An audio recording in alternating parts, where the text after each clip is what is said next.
നൂറ വന്ന് യോഗട്ട് എടുക്കുമ്പോൾ പറഞ്ഞ് യോഗട്ട് എടുക്കാൻ പറ്റത്തില്ലെന്ന് അക്ബർ പറയുന്നു. ഞാൻ എടുക്കും എന്ന് നൂറ പറയുന്നു. ഞാൻ എടുക്കും അങ്ങനെ എടുക്കാൻ പറ്റത്തില്ലെന്ന് അക്ബർ തീർത്ത് പറഞ്ഞു.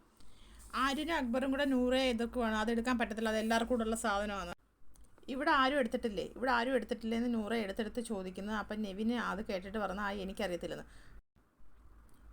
ഈ കേട്ടുള്ള സൊല്യൂഷൻ. അപ്പം നെവിൻ പറഞ്ഞു ഞാൻ എടുത്തെന്ന്. അപ്പം നൂറ അത് എടുക്കാനായിട്ട് പോകുന്നു. അക്ബറും ആര്യനും കൂടെ നൂറയെ എടുക്കാൻ സമ്മതിക്കാതെ വരുന്നു. അത് പിടിച്ച് വലിച്ചെടുക്കുന്നു. നൂറയുടെ കയ്യിൽ നിന്ന് തൈര് എടുക്കുന്നത് നൂറ പോയി ഫ്രിഡ്ജ് തുറക്കുന്നു. എന്തോ എടുക്കാൻ പോകുന്നു ആര്യനും അക്ബറും കൂടെ പോകുന്നു. നൂറ ഫ്രിഡ്ജ് വലിച്ച് തുറക്കുന്നു. എല്ലാവരോടും അങ്ങോട്ടും ഇങ്ങോട്ടും പിടിയാവുന്നു. എന്തൊക്കെയോ സാധനങ്ങൾ ഫ്രിഡ്ജിൽ നിന്ന് താഴെ വീഴുന്നുണ്ട്. അപ്പോഴത്തേക്ക് എല്ലാവരും കൂടെ വരുവാണ്. എന്തുവോ എന്നൊക്കെ ചോദിച്ചിട്ട് വരും.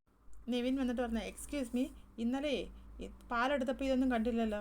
എന്നിട്ട് പറയുന്നത് ഞാൻ എൻ്റെ ഭാഗം മാത്രമേ എടുത്തുള്ളൂ, നിൻ്റെ ഭാഗം നീ ഒന്ന് കാണിച്ചേ, ഇത്രയും നിൻ്റെയാണ്, നീ ഒരാൾ ഇത്രയും എടുക്കാൻ ബാക്കിയുള്ളവർക്ക് എന്തേ എന്ന് ചോദിച്ചാൽ അക്ബറും ചൂടാവുന്നു. നൂറ് ചോദിക്കുന്നത് നാണമില്ലേ, നിനക്ക് മാത്രമേ വയറുള്ളൂ, നീ മാത്രമേ ഇവിടെ കഴിക്കത്തുള്ളൂ, നിൻ്റെ വയറ് മാത്രം നിറഞ്ഞാൽ മതിയോ, നീ ഒരാൾക്ക് ഇത്ര എടുക്കും ബാക്കിയുള്ളവരെല്ലാം കൂടെ എന്തോ എടുക്കും, അതെന്താണ് അങ്ങനെ കാണിക്കുന്നത് പറഞ്ഞ് നൂറ് ഭയങ്കരമായിട്ട് ചൂടാവുന്നുണ്ടാവും. ഇപ്പം മനസ്സിലായെന്ന് ചോദിച്ചിട്ടാണ് നൂറ ഫ്രിഡ്ജ് തുറക്കുന്ന സാധനങ്ങളെല്ലാം പറക്കി ഇറക്കുന്നത്.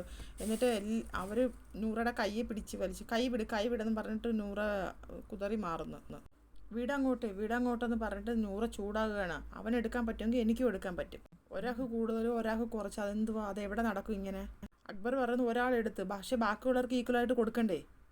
അതിൽ പറയുന്നത് നാണമില്ലാതെ ആന വയറുമായിട്ട് ഇറങ്ങിയിരിക്കുക. അടുത്ത് നിന്ന് പിടിച്ച് വാങ്ങാനും എടുത്തു വെക്കാൻ അറിയാമല്ലോ. സെയിം അവൻ്റെ അടുത്ത് എന്താണ് ആരും ചോദിക്കാത്തത്. ഒരു ബോട്ടിലിൻ്റെ ഹാഫ് അവൻ എടുത്തുകൊണ്ട് പോകുന്നു. എൻ്റെ പാർട്ട് എടുക്കുന്നതിന് നിങ്ങൾക്ക് എന്താണെന്ന് ചോദിക്കുന്നത്. ഒന്നും അറിയാത്ത കണക്ക് ഒരുത്തിന് ഇങ്ങനെ ഇരിക്കുന്നുണ്ട് വൃത്തികെട്ടവൻ. എനിക്ക് പിന്നെ കാണുമ്പോൾ ദേഷ്യം വരും സത്യം പറഞ്ഞാൽ. ഞാൻ എൻ്റെ പാർട്ടാണ് എടുക്കാൻ പോയത്, എന്തിനും എൻ്റെ കയ്യിൽ പിടിച്ച് പറിക്കുന്നത്, ഞാൻ എൻ്റെ പാർട്ടാണ് എടുക്കാൻ പോയതെന്ന് പറഞ്ഞാൽ നൂറ് സംസാരിക്കുന്നത്. സാബുമോൻ ഇടയ്ക്ക് സംസാരിക്കാമെന്ന് അപ്പോഴത്തേക്ക് സാബുമോൻ്റെ അടുത്ത് ആരും ചൂടാവുന്നത്, നീ ഓവറാക്കട്ടെ, നീ പോടാന്ന് പറയുന്നത് സാബുമോനോട്. മോൻ പറയുന്നത് നീ പോടാന്ന് പറഞ്ഞ് ഞാൻ എടുത്തോന്ന് ആര്യം ചോദിക്കുന്നത്. നീ കണ്ടോട്ടാ ഞാൻ എടുക്കുന്നത്, നീ എന്താ പറഞ്ഞിട്ടാ വന്നതെന്ന് പറഞ്ഞ് ആര്യൻ സാബുമോൻ്റെ നേരെ ചൂടാവുന്നു. ഇതൊന്നും അറിയാതെ ഒരുത്തനിരുന്ന് കഴിച്ചുകൊണ്ടിരിക്കുകയാണ്. ഇത്രയും ഒരു വില്ലൻ്റെ കണക്കാണ് അവൻ്റെ ഇരിപ്പ്. അപ്പോൾ അടുത്ത ലൈവ് അപ്ഡേറ്റുമായിട്ട് ഞാൻ വീണ്ടും വരാം. നല്ല വഴക്ക് കിടക്കുകയാണ്. ഫ്രിഡ്ജിൽ നിന്ന് കുറേ സാധനങ്ങൾ താഴെ വീണിട്ടുണ്ട്.